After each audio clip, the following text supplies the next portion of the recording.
सुप्रभात बच्चों, आज हम आपकी पाठ्य पुस्तक हिंदी के पाठ 14 का अध्ययन करेंगे, जिसका शीर्षक है अव्यय अविकारी शब्द। तो चलिए पाठ को पढ़ते हैं और जानते हैं कि अव्यय क्या होते हैं, किस प्रकार से हम इनका प्रयोग करते हैं। पाठ 14 अव्यय अविकारी शब्द। जिन शब्दों पर वाक्य में प्रयोग होने पर लिंग, वचन, कारक, काल आदि का कोई प्रभाव नहीं पड़ता, अर्थात उनमें कोई विकार या परिवर्तन नहीं होता, उन्हें अविकारी शब्द या अव्यय कहते हैं। जैसे घोड़ा तेज दौड़ता है, घोड़ी तेज दौड़ती है, घोड़े तेज दौड़ते हैं, घोड़ा बहुत तेज दौड़ता है। और फिर नेक्स्ट है घोड़ों को तेज दौड़ाया गया। तो हमने यहाँ पर पढ़ा अभी कि ऐसे शब्द जिन पर लिंग का, वचन का, कारक और काल का कोई प्रभाव नहीं पड़ता, जब हम उन शब्दों को वाक्य के अंतर्गत प्रयोग करते हैं तो उनमें अगर कोई परिवर्तन नहीं आता, तो ऐसे वाले जो शब्द होते हैं वो अविकारी शब्द या फिर अव्यय कहलाते हैं। अभी हमने उदाहरण पढ़े, पहला था घोड़ा तेज दौड़ता है, फिर उसका हमने दूसरा बनाया घोड़ी तेज दौड़ती है। इस पर हमने लिंग बदल दिया, घोड़े तेज दौड़ते हैं, फिर वचन बदल दिया, घोड़ा बहुत तेज दौड़ा, काल बदल दिया, और घोड़ों को तेज दौड़ाया गया, कारक बदल दिया। लेकिन हम देख रहे हैं जो तेज, हमने क्या देखा, जो तेज शब्द आ रहा है, जो रंगीन अक्षरों में छपा है, उस पर कोई भी प्रभाव नहीं पड़ रहा। ठीक है, ये हम देख पा रहे हैं कि प्रयुक्त जो तेज शब्द है उस पर ना तो लिंग के कारण कोई प्रभाव पड़ा, ना ही वचन के कारण, और ना ही काल के कारण कोई प्रभाव पड़ा, ना ही कारक का पड़ा, उसमें कोई बदलाव ही नहीं आया।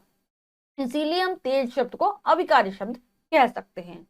इसी आधार पर अविकारी जो शब्द होते हैं वो 4 प्रकार के होते हैं। ठीक है, अगर हम जाने अविकारी शब्दों के बारे में तो 4 प्रकार के हैं।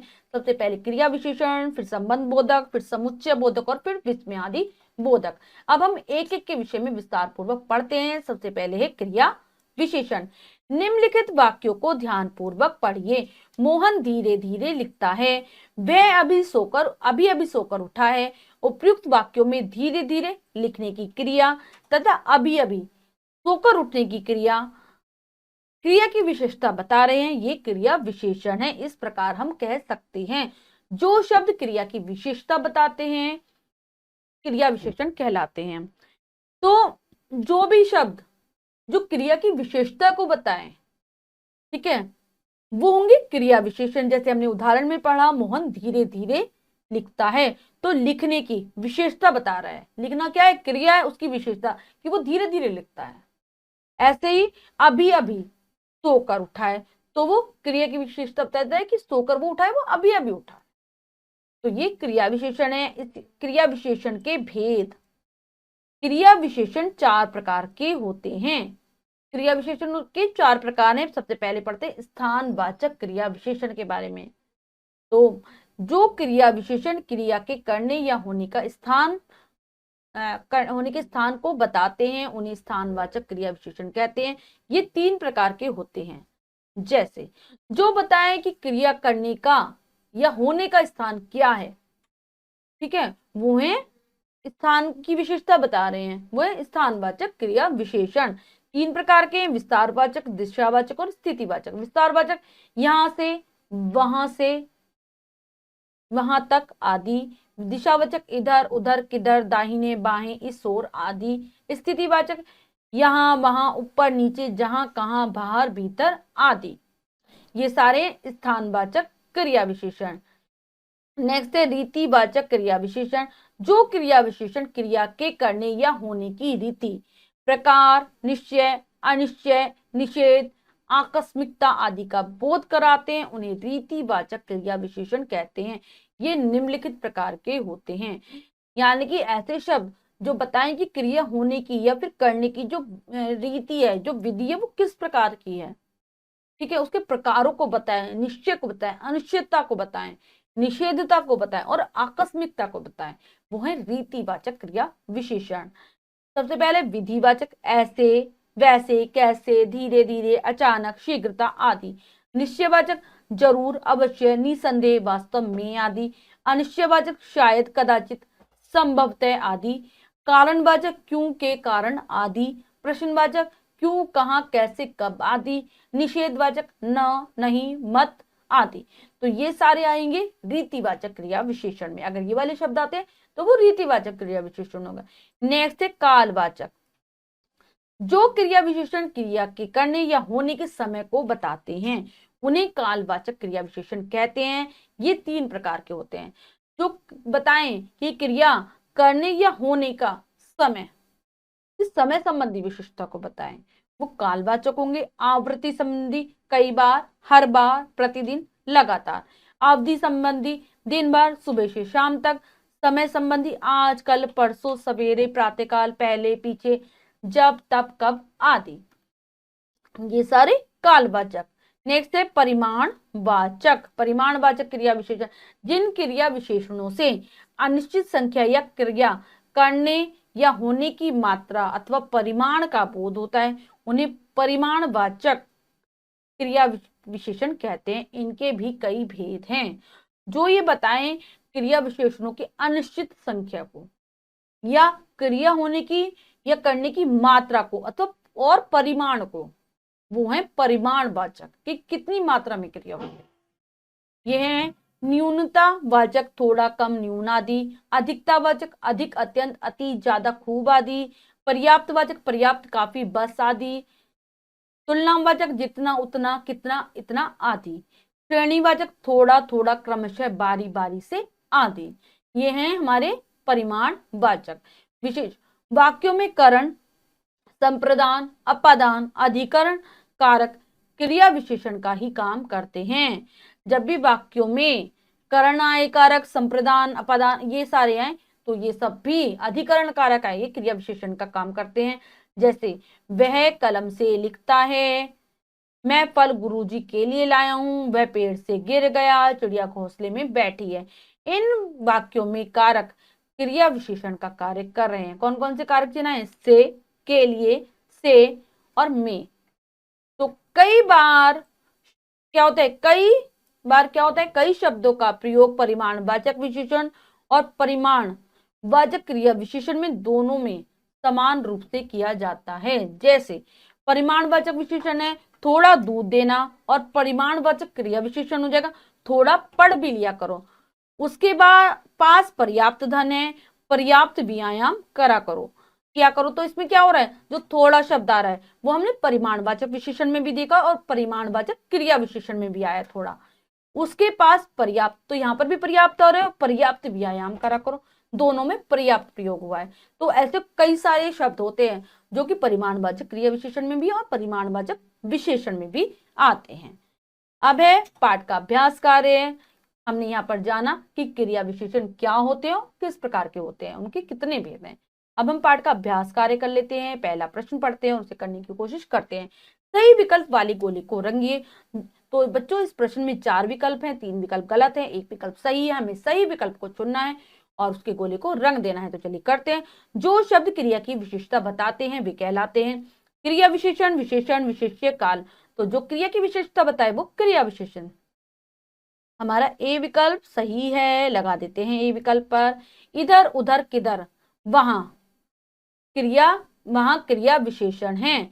तो इधर, उधर, किधर, वहां क्रिया विशेषण आएंगे। कौन से में आएंगे? तो ये हो जाएंगे हमारी कालवाचक, स्थानवाचक, रीतिवाचक या फिर परिमाणवाचक। तो ये हमारे बी विकल्प हमारा सही है। बी यानी कि ये है हमारे स्थानवाचक क्रिया विशेषण। नेक्स्ट है कालवाचक क्रिया विशेषण है ऊपर, नीचे, आज, अंदर। तो कालवाचक क्रिया विशेषण है हमारा सी विकल्प जो है आज। नेक्स्ट है रिक्त स्थानों में उपयुक्त क्रिया विशेषण शब्द भरिए।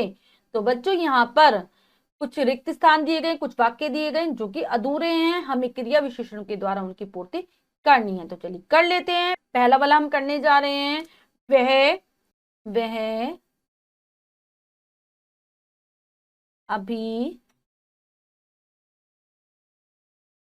अभी विद्यालय पहुंच गया। जो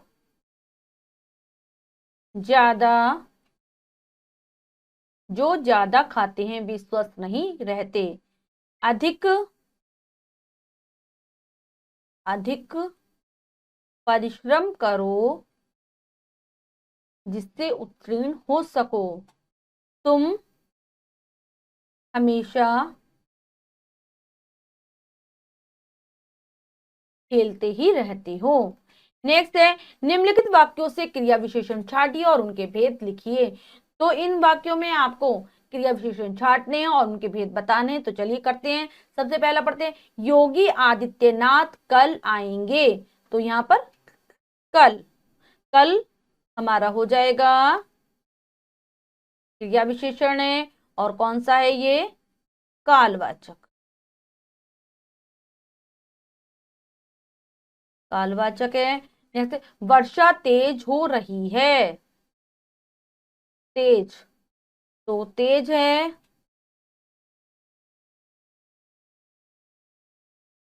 तेज हो रही है, तेज बता रहा है, यानी कि रीति बता रहा है।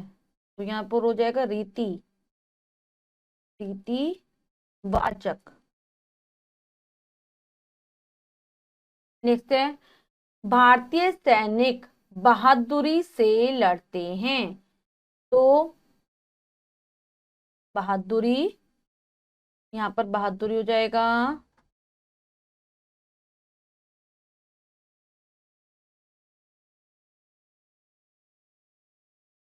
तो यहाँ पर हमने लिखा भारतीय सैनिक बहादुरी से लड़ते हैं।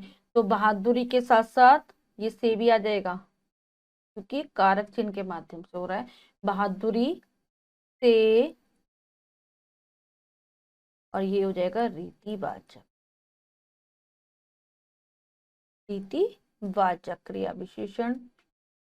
और फिर उसके बाद है, अमन सदा सत्य बोलता है। तो इसमें सत्य से पहले जो लगा है सदा, सदा हो जाएगा क्रिया विशेषण। और फिर नेक्स्ट है, राधा ने कभी, कभी हो जाएगा कम खाओ सुखी रहो, इसमें कम हो जाएगा। तो ये आपको स्वयं करने हैं, ठीक है। मैंने आपको बता दिया कि कौन कौन से क्रिया विशेषण है ये। अब आपको जानना है कि कौन सा भेद है। ये कार्य आप स्वयं कर लेंगे अपनी अभ्यास पुस्तिका में, ठीक से पढ़ेंगे और करने की कोशिश करेंगे। अब निम्नलिखित प्रश्नों के उत्तर दीजिए। तो बच्चों यहाँ पर कुछ प्रश्न दिए गए जिनके उत्तर आपको पाठ में आसानी से मिल जाएंगे। आप इनको अभ्यास पुस्तिका पर कर लेंगे। एक बार मैं प्रश्न पढ़ दे रही हूँ। क्रिया विशेषण किसे कहते हैं? क्रिया विशेषण के मुख्यतः कितने भेद होते हैं, उनके नाम लिखिए। विशेषण और क्रिया विशेषण में साधारण अंतर बताइए। तो ये तीनों प्रश्नों के उत्तर आप स्वयं लिखेंगे अपनी अभ्यास पुस्तिका में। नेक्स्ट है, संबंध बोधक अव्यय। ये हमारा जो पाठ है अव्यय अविकारी शब्द के अंतर्गत ही हमारा अगला वाला जो प्रकरण है वो है, जो है जिसका नाम है संबंध बोधक अव्यय। चलिए अब हम इनके बारे में पढ़ते हैं कि क्या होते हैं। निम्नलिखित वाक्यों को ध्यान पूर्वक पढ़िए। देव घर के अंदर है, बंदर पेड़ पर है, दीपा दीवार के पीछे है। उपयुक्त वाक्यों में के अंदर पर तथा के पीछे शब्द संज्ञा अथवा सर्वनाम के साथ आकर उनका संबंध वाक्य के दूसरे शब्दों के साथ बता रहे हैं, ये संबंध बोधक अव्यय हैं। तो हमने पढ़ा कि किस प्रकार से उदाहरणों में जो रंगीन छपे हुए शब्द हैं वो क्या कर रहे हैं, वो क्रिया, क्रिया के साथ या वाक्य में आए हुए अन्य शब्दों के साथ संज्ञा और सर्वनाम का संबंध जोड़ रहे हैं। जैसे देव घर के अंदर है, तो घर, देव घर के संबंध को जोड़ रहे हैं ऐसे। तो जो अन्य शब्दों से संबंध बताए वो थे संबंध बोधक अव्यय, ठीक है। तो यहाँ पर के अंदर पर तक के पीछे के द्वारा शब्दों को आपस में जोड़ा गया है। इस प्रकार हम कह सकते हैं कि जो शब्द संज्ञा या सर्वनाम के बाद लगकर उनका संबंध वाक्य में आए अन्य शब्दों के साथ बताते हैं, संबंध बोधक अव्यय कहलाते हैं। ऐसे शब्द जो संज्ञा और सर्वनाम के बाद आए और उनका संबंध वाक्य के अन्य शब्दों से जोड़े। तो संबंध बोधक जो अव्यय होते हैं उनके भेद होते हैं कुछ। तो चलिए उनके बारे में जान लेते हैं कि कौन कौन से हैं संबंध बोधक अव्यय। सबसे पहले होते हैं दिशावाचक, की ओर, की तरफ, के पार, चारों ओर आदि। कारण सूचक, के कारण, के लिए, के मारे आदि। संबंध सूचक, के साथ, के संग, के समेत आदि। उद्देश्य सूचक, के लिए, के हेतु, की खातिर, के निमित्त आदि। विषय सूचक, के विषय में, के नाम आदि। कालवाचक, के आगे, के पीछे, के बाद, के पश्चात, के पहले आदि। स्थानवाचक, के ऊपर, के नीचे, तले, ऊंचे आदि। तुलनावाचक की अपेक्षा की बनिस्पत के आगे आदि, विनिमयवाचक के बदले की जगह पर आदि, समानता सूचक के समान की तरह के तुल्य के अनुसार आदि, विरोधवाचक के विपरीत के उल्टा के खिलाफ के प्रतिकूल आदि, व्यतिरेक वाचक के सिवाय के अलावा के बिना के बगैर आदि। नेक्स्ट है संग्रहवाचक भर पर्यंत तक आदि, साधनवाचक के द्वारा के सहारे के मारे के लिए आदि। संबंध बोधक अव्यय तथा क्रिया विशेषण में अंतर, हिंदी में कुछ ऐसे शब्द होते हैं जो संबंध बोधक और क्रिया विशेषण दोनों रूपों में प्रयुक्त होते हैं। जब इनका प्रयोग संज्ञा या सर्वनाम के साथ होता है तब ये संबंध बोधक होते हैं, परंतु जब ये क्रिया की विशेषता प्रकट करते हैं तो ये क्रिया विशेषण होते हैं। तो बहुत सारे ऐसे शब्द हैं जो संबंध बोधक में भी आते हैं और क्रिया विशेषण में भी आते हैं, लेकिन इन दोनों में यही अंतर है, अगर क्रिया की विशेषता बता रहे हैं तो क्रिया विशेषण है, और संज्ञा और सर्वनाम के बाद लगकर अन्य शब्दों से संबंध बता रहे हैं तो संबंध बोधक है। तो चलिए उदाहरणों के माध्यम से समझते हैं इस बात को। यह काम पहले करो, क्रिया विशेषण, क्रिया की विशेषता बताई जा रही है, काम करने के पहले विचार करो, संबंध बोधक हो गया। भीतर चलो, क्रिया विशेषण, दुकान के भीतर चलो, संबंध बोधक। वह नीचे लेटा है, क्रिया विशेषण, वह छत के नीचे बैठा है, संबंध बोधक। आगे बढ़ो, क्रिया विशेषण, वेद के आगे देव चल रहा है, संबंध बोधक। सामने देखकर चलो, सामने देखकर चलो, क्रिया विशेषण। फिर है मेरे घर के सामने बस स्टैंड है, संबंध बोधक। वे यहाँ रहते हैं, क्रिया विशेषण, वे अपने चाचा जी के यहाँ रहते हैं, संबंध बोधक। तो हमने देखा कि कितने सारे ऐसे शब्द हैं जो एक समान है, लेकिन हमें बस ये ध्यान रखना है कि क्रिया की विशेषता होगी तो क्रिया विशेषण, और संबंध जोड़ेगा तो संबंध बोधक। अब हम पाठ का अभ्यास कार्य कर लेते हैं जो है, अब बताइए इनसे। पहला प्रश्न पढ़ते हैं और उसे करने की कोशिश करते हैं। सही विकल्प वाले गोले को रंगिए। तो बच्चों प्रश्न के 4 विकल्प हैं, 3 विकल्प गलत हैं, 1 विकल्प सही है। हमें सही विकल्प को चुनना है, उसके गोले को रंग देना है। तो चलिए कर लेते हैं। वे पद जो किसी संज्ञा या सर्वनाम का वाक्य में आए अन्य शब्दों के साथ संबंध बताते हैं, संबंध बोधक, विस्मय आदि बोधक, क्रिया विशेषण, समुच्चय बोधक, तो वो होते हैं संबंध बोधक। हमारा जो ए विकल्प है वो एकदम सही है, लगा देंगे ए विकल्प पर। इसमें इनमें कालवाचक संबंध बोधक है, के विषय में, के बाद, के पार, के समय, तो कालवाचक है के बाद। बी विकल्प हमारा सही हो जाएगा, लगा देंगे बी विकल्प पर। नेक्स्ट है रिक्त स्थानों की पूर्ति संबंध बोधक शब्दों के द्वारा कीजिए। तो बच्चों यहाँ पर नीचे कुछ रिक्त स्थान दिए गए जिनकी पूर्ति हमें करनी है संबंध बोधक बोधकों के द्वारा। तो चलिए करते हैं। फर्स्ट पढ़ते हैं, उसने रसायन शास्त्र, रिक्त स्थान भौतिक शास्त्र पढ़ा, तो क्या आ जाएगा के साथ।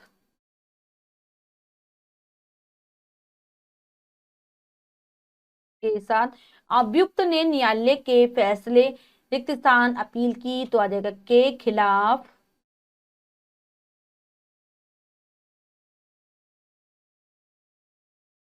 नेक्स्ट है यमुना दिल्ली, रिक्त स्थान बहती है के किनारे।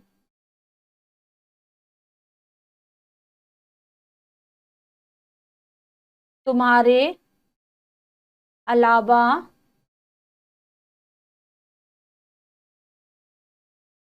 मैं और किसी को नहीं जानता, मेरे लिए कोई सेवा हो तो अवश्य बताइए, तो मेरे के बाद लिया आ जाएगा। तो हमने ये अभ्यास कार्य पूर्ण कर लिया बच्चों। अब निम्नलिखित प्रश्नों के उत्तर दीजिए। तो नीचे कुछ प्रश्न दिए गए जिनके उत्तर आपको स्वयं अपनी अभ्यास पुस्तिका में लिखने हैं। इनके उत्तर आपको आसानी से पाठ के अंतर्गत मिल जाएंगे। संबंध बोधक अव्यय की परिभाषा दीजिए, संबंध बोधक अव्यय की परिभाषा बताएंगे। संबंध बोधक के भेद लिखिए, संबंध बोधक के आपको भेद बताने की इसके कितने भेद हैं और उनके नाम लिख देने हैं और एक एक उदाहरण लिख देंगे। क्रिया विशेषण व संबंध बोधक में क्या अंतर है तो उदाहरण स्पष्ट कीजिए। तो आप क्रिया विशेषण और संबंध बोधक का अंतर बताएंगे और उसके 2 उदाहरण लिख देंगे। ठीक है, अब हम अगला प्रकरण पढ़ने जा रहे हैं। अव्यय के अंतर्गत ही जो है समुच्चय बोधक अव्यय। जो शब्दों, 2 शब्दों दो उपवाक्यों या दो वाक्यों को जोड़ते हैं उन्हें समुच्चय बोधक अव्यय कहते हैं। ऐसे ही शब्द जो दो शब्दों को आपस में जोड़ दें, दो उपवाक्यों को और दो वाक्यों को आपस में मिला दें, वो है समुच्चय बोधक अव्यय। कुछ पढ़ लो और तुरंत चले जाओ, तो मां मत जाना अन्यथा पछताओगे। शिवा पढ़ रहा है किंतु शिवी खेल रही है, शिवा और जय रो रहे हैं। उपयुक्त वाक्यों में और अन्यथा किंतु तथा और शब्दों, दो शब्दों वाक्यांशों या वाक्यों को परस्पर जोड़ रहे हैं, अतः ये समुच्चय बोधक अव्यय हैं। इन्हें योजक भी कहते हैं। तो क्या देखा हमने कि जहां यहाँ पर वाक्य लिखे गए हैं तो कुछ वाक्यों में दो शब्दों को जोड़ा गया है, कुछ में दो वाक्यांशों को और कुछ में दो वाक्यों को, और शब्द आए हैं और अन्यथा किंतु और, तो ये कहलाते हैं समुच्चय बोधक अव्यय और हम इन्हें योजक भी कहते हैं। समुच्चय बोधक अव्यय के भेद। समुच्चय बोधक अव्यय निम्नलिखित दो प्रकार के होते हैं। समानाधिकरण समुच्चय बोधक अव्यय, व्यधिकरण समुच्चय बोधक अव्यय। तो ये दो भेद हैं इसके। तब सबसे पहले समानाधिकरण समुच्चय बोधक अव्यय।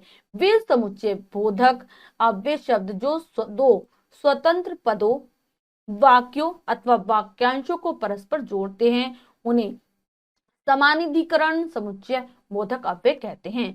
तो जो समानाधिकरण समुच्चय जो बोधक अव्यय हैं वो या तो दो स्वतंत्र पदों को यानी कि दो शब्दों को, दो वाक्यों को और दो वाक्यांशों को आपस में मिला देंगे।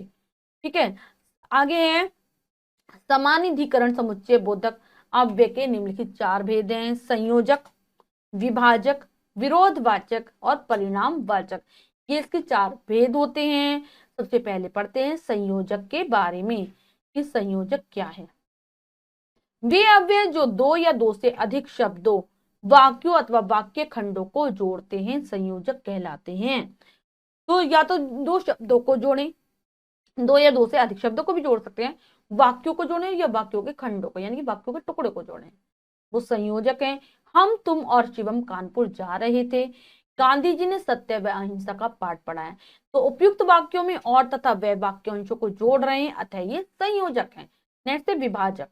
वे अव्यय जो एक ही श्रेणी के दो या दो से अधिक व्यक्तियों या वस्तुओं आदि में किसी एक के ग्रहण या त्याग का बोध कराते हैं, तो उपवाक्यों को जोड़ते हैं, विभाजक कहलाते हैं। जो ऐसे अव्यय जो एक ही श्रेणी के यानी कि दोनों एक बराबर हैं, दो या फिर एक से अधिक भी व्यक्ति हैं, उनमें से किसी एक के ग्रहण या त्याग का बोध करा रहे हैं, यानी कि एक चीज किसी ने ली या दूसरे वाले ने उसे दे दी, इसका बोध करा रहे हैं।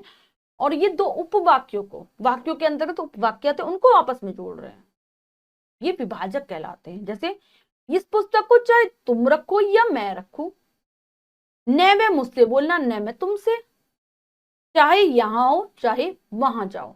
उपयुक्त वाक्यों में या न तथा चाहे शब्दों वाक्यों को अलग अलग करने का भाव प्रकट कर रहे हैं, अतः ये विभाजक हैं। दो वाक्यों को तो जोड़ रहे हैं लेकिन अंदर से जो उनका जो भाव है वो क्या है, अलग अलग करने का, विभाजन करने का, तो ये विभाजक होंगे। नेक्स्ट है विरोधवाचक। ये वे अव्यय जो दो उपवाक्य को जोड़ते हैं परंतु उनमें विरोध प्रकट करते हैं, विरोधवाचक कहलाते हैं। जैसे पर, किंतु, लेकिन, मगर, परंतु, वरन, बल्कि आदि। ऐसे अव्यय जो आपस में तो दो वाक्य को जोड़ दें लेकिन उनमें विरोध प्रकट करें, द्वंद्व दिखाएं, वो होते हैं विरोधवाचक। छवि तो पढ़ी लेकिन अभी नहीं पढ़ा। माताजी बाजार गई परंतु कुछ नहीं लाई। मैं तो मंदिर जाऊंगा मगर तुम नहीं जाओगे। मोहन अहंकारी नहीं वरन विनम्र है। उपयुक्त वाक्यों में लेकिन, परंतु, मगर तथा वरन शब्द दो वाक्यों को जोड़ रहे हैं परंतु उनमें विरोध प्रदर्शित कर रहे हैं। नेक्स्ट है परिणामवाचक। वे अव्यय शब्द जो दो वाक्यों को इस प्रकार जोड़ते हैं कि पहले वाक्य का परिणाम दूसरे वाक्य में बताते हैं, परिणामवाचक योजक कहलाते हैं। ऐसे अव्यय जो दो वाक्यों को इस प्रकार से जोड़े कि जो पहले वाक्य का जो परिणाम है वो दूसरे वाक्य में निकले, परिणामवाचक होंगे। मैंने कुछ खाया नहीं था इसलिए भूखा था। वह बीमार था इसलिए तेज नहीं दौड़ पाया था।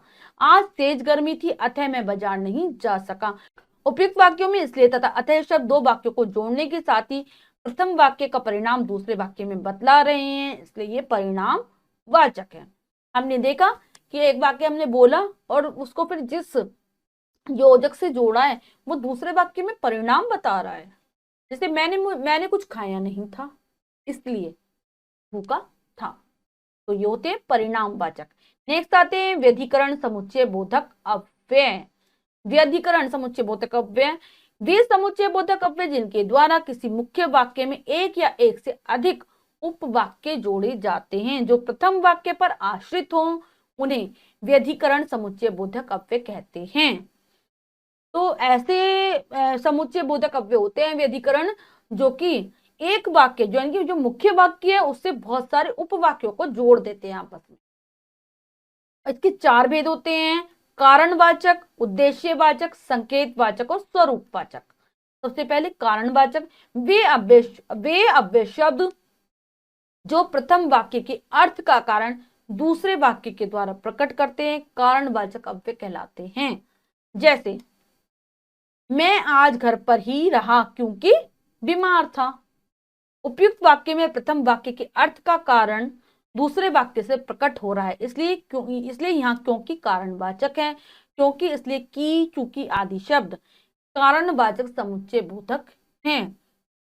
क्या करते हैं ये एक मुख्य वाक्य का में जो अर्थ निकलना है वो दूसरे वाक्य के द्वारा बताते हैं, उसका कारण बताते हैं कि पहला वाक्य क्यों हुआ उसका कारण ये है, इसीलिए इनको कारणवाचक कहा जाता है। मैं आज घर पर ही रहा, एक वाक्य हुआ मैं आज घर पर ही रहा, फिर कारण बताया क्योंकि बीमार था। इसमें क्योंकि इसलिए की चूंकि आदि शब्दों का प्रयोग किया जाता है। नेक्स्ट है उद्देश्यवाचक वे अव्यय जो प्रथम वाक्य का उद्देश्य या फल दूसरे वाक्य से प्रकट करते हैं उद्देश्यवाचक अव्यय कहलाते हैं। राम पार्टी में इसलिए नहीं गया ताकि उसका अपमान न हो, यानी कि पहले वाक्य को कहने का उद्देश्य दूसरे वाक्य में बताते हैं। उपयुक्त वाक्य में ताकि शब्द पहले वाक्य के उद्देश्य को दूसरे वाक्य में प्रकट कर रहा है इसलिए ये उद्देश्यवाचक है। कि ताकि इसलिए कि जो जिसमें जिससे आदि उद्देश्यवाचक समुच्चय बोधक है। नेक्स्ट है संकेतवाचक वे अव्यय शब्द जो वाक्य में कोई संकेत प्रदर्शित करते हैं संकेतवाचक अव्यय कहलाते हैं। जैसे यदि परिश्रम करोगे तो सफलता अवश्य मिलेगी। उपयुक्त वाक्य में परिश्रम की सफलता का संकेत प्रकट हो रहा है अतः ये संकेतवाचक समुच्चय बोधक अव्यय है। मगर तथापि जो तो यदि तो तद्यपि यद्यपि आदि संकेतवाचक समुच्चय बोधक हैं। जो अव्यय एक वाक्य का संकेत दूसरे वाक्य से प्रकट करते हैं वो संकेतवाचक यानी संकेत देते हैं, एक वाक्य दूसरे को संकेत दे रहा है। यदि परिश्रम करोगे तो सफलता अवश्य मिलेगी। तो यदि तो तथापि यद्यपि ये सारे इसमें आते हैं। स्वरूपवाचक वे अव्यय जो दो उपवाक्यों को जोड़ते हुए वाक्य के मुख्य कथन को आश्रित उपवाक्य में स्पष्ट कर देती हैं, अर्थात प्रथम वाक्य का अर्थ दूसरे वाक्य के द्वारा स्पष्ट करते हैं स्वरूपवाचक अव्यय कहलाते हैं। जैसे इसमें क्या होगा स्वरूपवाचक में दो उपवाक्यों को आपस में जोड़ा जाएगा और मुख्य कथन को आश्रित उपवाक्य द्वारा स्पष्ट किया जाएगा। राम ने ठीक किया जो वन को चले गए। उपयुक्त वाक्य में वाक्य का अर्थ उपवाक्य से स्पष्ट होता है अतः ये स्वरूपवाचक समुच्चय बोधक अव्यय है कि मानो जो माने अर्थात आदि शब्द स्वरूपवाचक समुच्चय बोधक हैं। तो हमने इस पाठ के माध्यम से जाना समुच्चय बोधक अव्यय को। अब हम पाठ का अभ्यास कार्य कर लेते हैं जो है अब बताइए इनमें से पहला प्रश्न पढ़ते हैं और उसे करने की कोशिश करते हैं। सही विकल्प वाले गोले को रंगिए। तो प्रश्न के 4 विकल्प हैं, 3 विकल्प गलत हैं, 1 विकल्प सही है। हमें सही विकल्प को चुनना है और उसके गोले को भर देना है। तो चलिए पढ़ते हैं। दो शब्दों तथा वाक्यों को जोड़ने वाले शब्द कहलाते हैं समुच्चय बोधक, संबंध बोधक, विस्मय आदि बोधक, क्रिया विशेषण। तो वो कहलाते हैं समुच्चय बोधक। ए विकल्प हमारा सही है। समुच्चय बोधक अव्यय को अन्य किस नाम से जाना जाता है? क्रिया, निपात, योजक, योजना। तो उसे जाना जाता है योजक के नाम से। सी विकल्प सही है, लगा देंगे सी विकल्प पर। रिक्त स्थानों में उचित समुच्चय बोधक अव्यय भरिए। तो यहाँ पर कुछ रिक्त स्थान दिए गए हैं जिसमें हमें उचित समुच्चय बोधकों का प्रयोग करना है। तो चलिए कर लेते हैं। सबसे पहला है दीपक ने परिश्रम नहीं किया, रिक्त स्थान, सफलता नहीं मिली। तो क्या आ जाएगा? इसलिए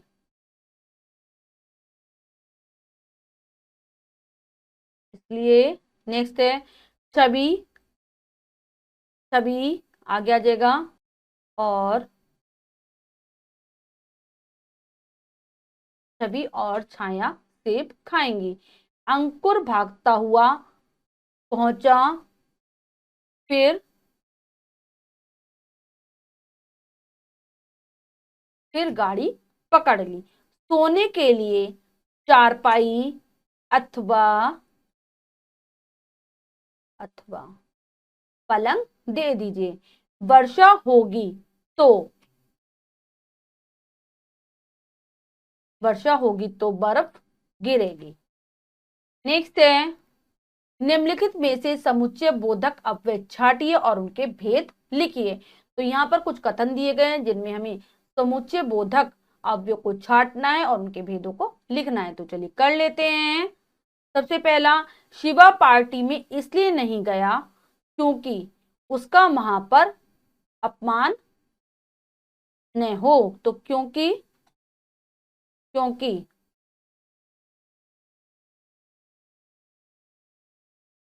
क्योंकि हो जाएगा। और ये किसका उदाहरण है? व्यधिकरण, व्यधिकरण समुच्चय बोधक का। चांदनी रात्रि में ताजमहल ऐसा लगता हो मानो दूध से धुला हो। तो मानो,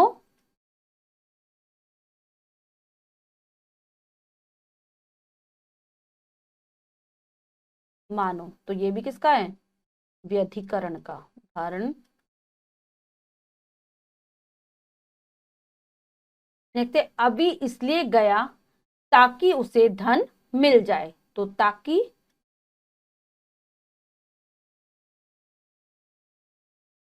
ताकि ये हो जाएगा हमारा समानिधिकरण,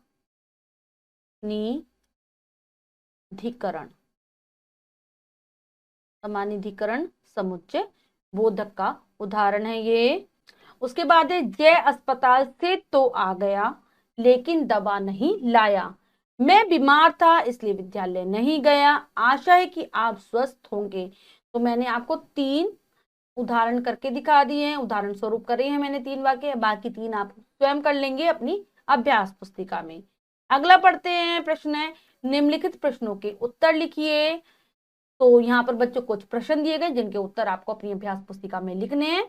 आप पाठ को पढ़ेंगे तो आप आसानी से इनके उत्तर लिख पाएंगे। एक बार मैं प्रश्न पढ़ दे रही हूँ। समुच्चय बोधक अव्यय की परिभाषा उदाहरण सहित लिखिए। इसमें आपको समुच्चय बोधक अव्यय की परिभाषा बतानी है और उसके उदाहरण लिखने हैं। समुच्चय बोधक अव्यय के कौन कौन से भेद है उनके नाम लिखिए।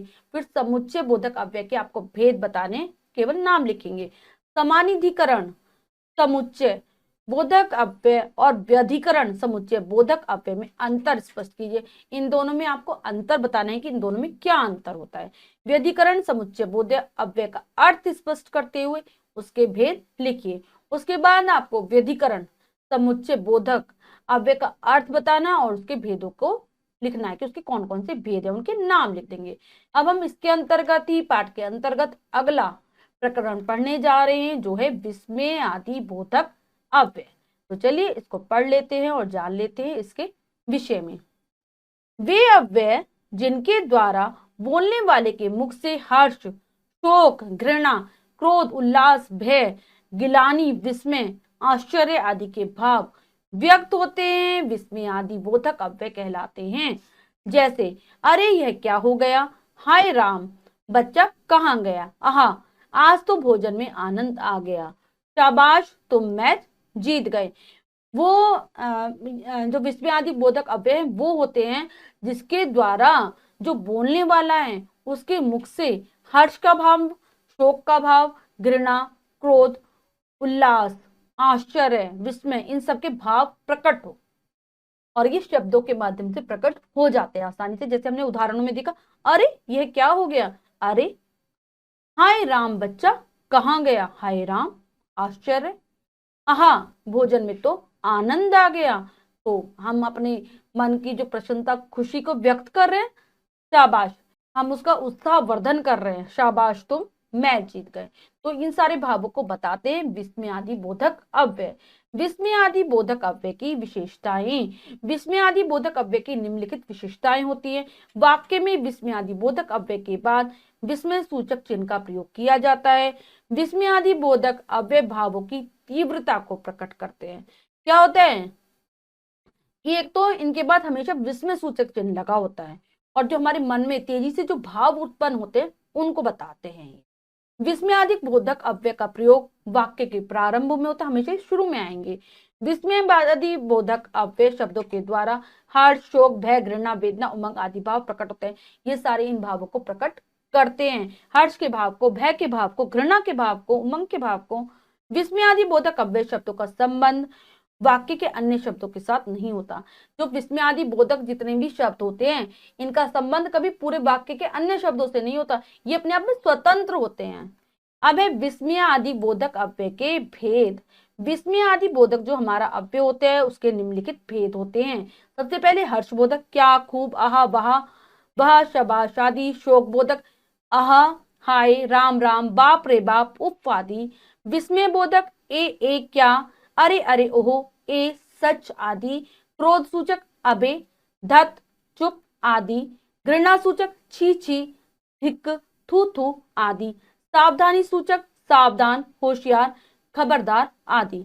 अभिवादन सूचक राम राम, नमस्ते, प्रणाम, जय हो, जय राम जी आदि। इसके अलावा स्वीकृति बोधक अच्छा, जी हाँ, हाँ जी, जरूर आदि। अनुमोदन बोधक ठीक, हाँ हाँ, अच्छा आदि।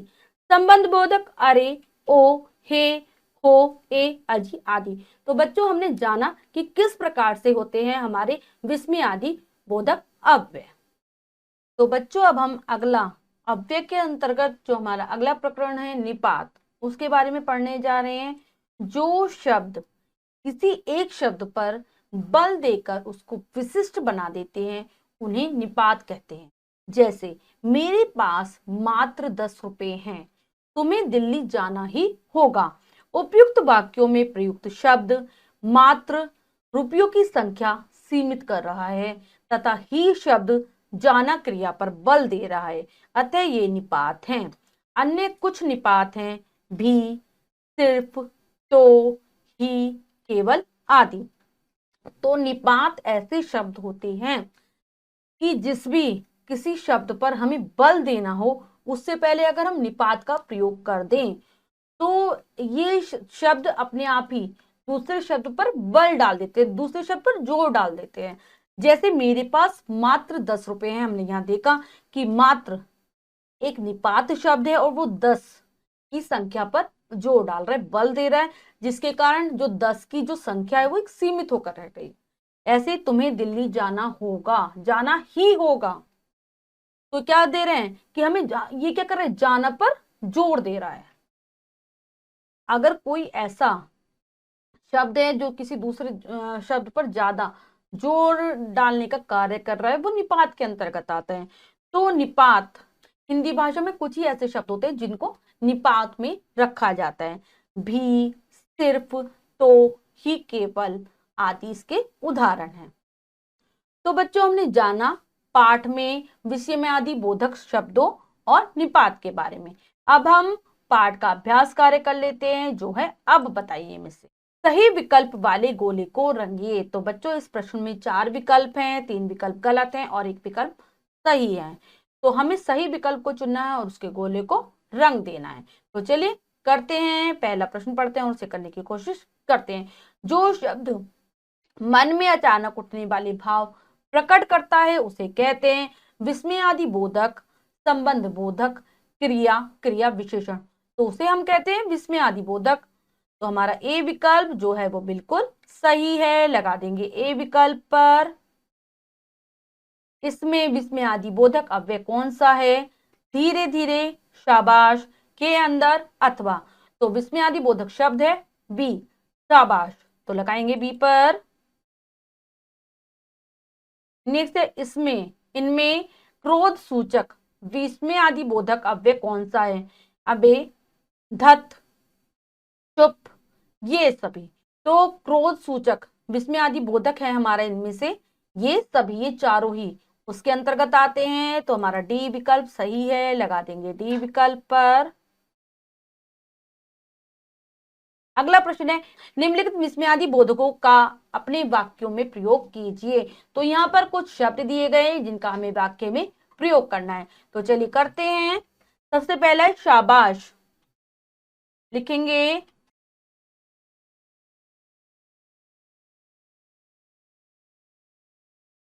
शाबाश तुमने अच्छा कार्य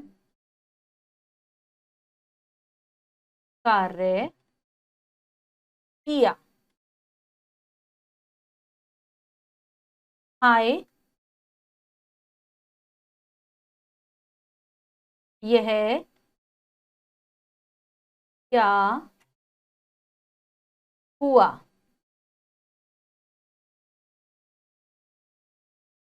क्या,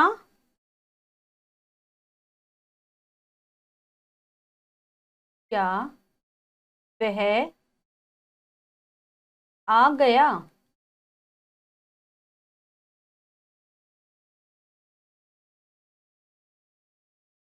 चुप, चुप, आवाज को ध्यान से सुनो। जय हो, जय हो भारत, भारत माता की। तो बच्चों, हमने इन शब्दों से वाक्य बना लिए हैं। अब हमारा जो अगला प्रश्न है, निम्नलिखित प्रश्नों के उत्तर दीजिए। तो बच्चों, नीचे कुछ प्रश्न दिए गए जिनके उत्तर आपको स्वयं अपनी अभ्यास पुस्तिका में लिखने हैं। इन प्रश्नों के उत्तर आपको आसानी से पाठ के अंतर्गत मिल जाएंगे। एक बार मैं प्रश्न पढ़ देती हूँ। विस्मयादि बोधक अव्यय किसे कहते हैं, उदाहरण सहित लिखिए। आपको बताना है विस्मयादि बोधक अव्यय क्या होते हैं और फिर उदाहरण। कोई 10 विस्मयादि बोधक अव्यय लिखिए। 10 विस्मयादि बोधक शब्द लिखने हैं आपको। निपात किसे कहते हैं, किन्हीं दो निपातों को वाक्य प्रयोग सहित लिखिए। तो आपको बताना है कि निपात क्या होता है और दो निपातों के वाक्य बनाने हैं। तो ये कार्य आप पूर्ण कर लेंगे। तो बच्चों, आज हमने जाना पाठ के माध्यम से अव्यय अविकारी शब्दों के विषय में। आशा करती हूँ आपको पाठ अच्छे से समझ आ गया होगा। आप पाठ को फिर से जरूर पढ़ेंगे, ध्यान पूर्वक पढ़ेंगे और जो भी अभ्यास कार्य आपको दिया गया है उसको पूर्ण कर लेंगे। मिलते हैं अगली कक्षा में नए पाठ के साथ। तब तक के लिए स्वस्थ रहिए, प्रसन्न रहिए। धन्यवाद।